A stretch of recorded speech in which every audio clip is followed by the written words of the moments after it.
मैं साईराम। आज हम सॉफ्टवेयर टेस्टिंग के 5 इंपॉर्टेंट इंटरव्यू क्वेश्चन को सिंपल लैंग्वेज में समझेंगे जो हर टेस्टर को पता होना चाहिए। सबसे पहले समझेंगे which are the best practices you can follow to write test case. Test case लिखते टाइम हमेशा कुछ बेस्ट प्रैक्टिस फॉलो करनी चाहिए ताकि टेस्टिंग प्रोसेस इफेक्टिव और इजी हो। सबसे पहले रिक्वायरमेंट को क्लियरली समझना चाहिए। टेस्ट केस सिंपल और इजी लैंग्वेज में लिखना चाहिए ताकि कोई भी टेस्टर उसे आसानी से समझ सके। हर टेस्ट केस के एक यूनिक टेस्ट केस आईडी होनी चाहिए और उसके ऑब्जेक्टिव क्लियर होना चाहिए। टेस्ट स्टेप्स और एक्सपेक्टेड रिजल्ट्स को क्लियर मेंशन करना चाहिए। पॉजिटिव और नेगेटिव दोनों सिनेरियोस को कवर करना चाहिए। जरूरी प्री कंडीशन और टेस्ट डेटा भी इंक्लूड करना चाहिए। हर टेस्ट केस इंडिपेंडेंट और रीयूजेबल होना चाहिए। अगर रिक्वायरमेंट्स में कोई चेंज होता है तो टेस्ट केस को भी अपडेट करना चाहिए। इन बेस्ट प्रैक्टिसेस को फॉलो करने से टेस्ट केसेस की क्वालिटी इंप्रूव होती है, टेस्ट कवरेज बढ़ता है और सॉफ्टवेयर टेस्टिंग प्रोसेस ज्यादा इफेक्टिव और रिलायबल बन जाता है। उसके बाद देखेंगे if the requirement is unclear and the BA is not available what will you do.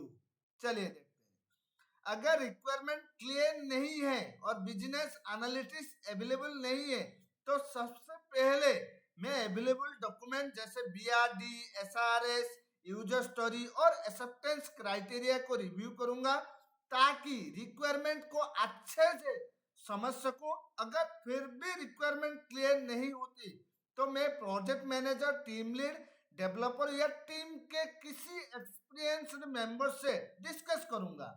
मैं एप्लीकेशन के सिमिलर फीचर को भी चेक करूंगा ताकि एक्सपेक्टेड बिहेवियर को समझ सकूं। अगर क्लियरिफिकेशन फिर भी पेंडिंग रहे तो मैं अपनी एजम्पशन को डॉक्यूमेंट करूंगा और बीए के अवेलेबल होने के वेट करूंगा।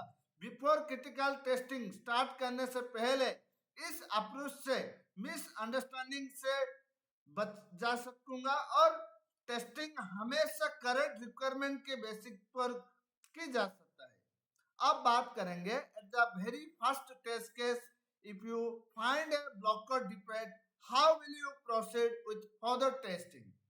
चलिए देखते हैं। अगर टेस्टिंग के दौरान सबसे पहले टेस्ट केस में ब्लॉकर डिफेक्ट मिलता है तो सबसे पहले मैं उस डिफेक्ट को रिप्रोड्यूस करके वेरीफाई करूंगा। उसके बाद मैं डिफेक्ट को प्रॉपर डिटेल्स के साथ बग ट्रैकिंग टूल में लॉग करूंगा और उसके सेवरिटी और प्रायोरिटी को ब्लॉकर मार्क करूंगा। फिर मैं उस इश्यू के बारे में डेवलपर, टीम लीड और प्रोजेक्ट मैनेजर को इमीडिएटली इन्फॉर्म करूंगा।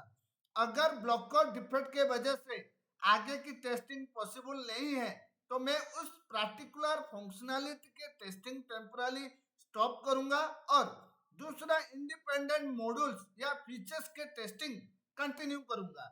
जब ब्लॉकर डिफेक्ट फिक्स हो जाए और रीटेस्टिंग सक्सेसफुली हो जाएगी तब मैं पेंडिंग टेस्ट केस को एग्जीक्यूट करूंगा और रिग्रेशन टेस्टिंग भी परफॉर्म करूंगा ताकि एंश्योर हो सके कि इसकी वजह से किसी और फंक्शनैलिटी पर इम्पैक्ट ना पड़े।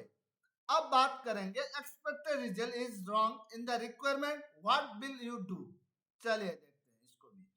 अगर मुझे लगे कि रिक्वायरमेंट में दिया गया एक्सपेक्टेड रिजल्ट गलत है तो मैं सबसे पहले उस रिक्वायरमेंट को दोबारा केयरफुली रिव्यू करूंगा और रिलेटेड डॉक्यूमेंट को चेक करूंगा।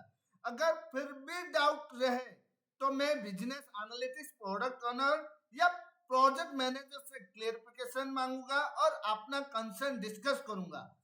मैंने अपने तरफ से एजम्पशन लेकर टेस्टिंग नहीं करूंगा क्योंकि उससे इनकरेक्ट टेस्टिंग हो सकता है। जब करेक्ट एक्सपेक्टेड रिजल्ट कंफर्म हो जाएगा तब उसके अकॉर्डिंग टेस्ट केस अपडेट करूंगा और टेस्टिंग कंटिन्यू करूंगा। इस अप्रोच से कंफ्यूजन अवॉइड होता है, डिफेक्ट कम होता है और टेस्टिंग हमेशा करेक्ट बिजनेस रिक्वायरमेंट के बेसिक पर होती है। चलिए लास्ट में देखेंगे new build is released but smoke testing fails what will you do. अगर नया बिल्ड रिलीज होने के बाद स्मोक टेस्टिंग फेल हो जाता है तो सबसे पहले मैं फेल्ड टेस्ट केस को वेरीफाई करूंगा और इश्यू को रिप्रोड्यूस करूंगा। अगर इश्यू जेन्युइन है तो मैं उस डिफेक्ट को प्रॉपर डिटेल्स के साथ बग ट्रैकिंग टूल में लॉग करूंगा और डेवलपर और टीम लीड और प्रोजेक्ट मैनेजर को इमीडिएटली इन्फॉर्म करूंगा, क्योंकि स्मोक टेस्टिंग के प्रपोज बिल्ड की स्टेबिलिटी चेक करना होता है। इसलिए अगर स्मोक टेस्टिंग फेल हो जाए तो मैं फुल फंक्शनल टेस्टिंग स्टार्ट नहीं करूंगा। मैं डेवलपर और टीम के बिल्ड फिक्स करूंगा और वेट करूंगा जब नया फिक्स्ड बिल्ड मिलेगा, तब पहले स्मोक टेस्टिंग दोबारा परफॉर्म करूंगा। अगर स्मोक टेस्टिंग पास हो जाता है तब मैं डिटेल्ड फंक्शनल और रिग्रेशन टेस्टिंग को कंटिन्यू करूंगा। इस अप्रोच से अनस्टेबल बिल्ड पर अननेसेसरी टेस्टिंग से बच जा सकता है और टेस्टिंग प्रोसेस एफिशिएंट रहता है। अगर वीडियो हेल्पफुल लगा हो तो लाइक करिए, शेयर करिए, चैनल को सब्सक्राइब करिए। Thank you guys.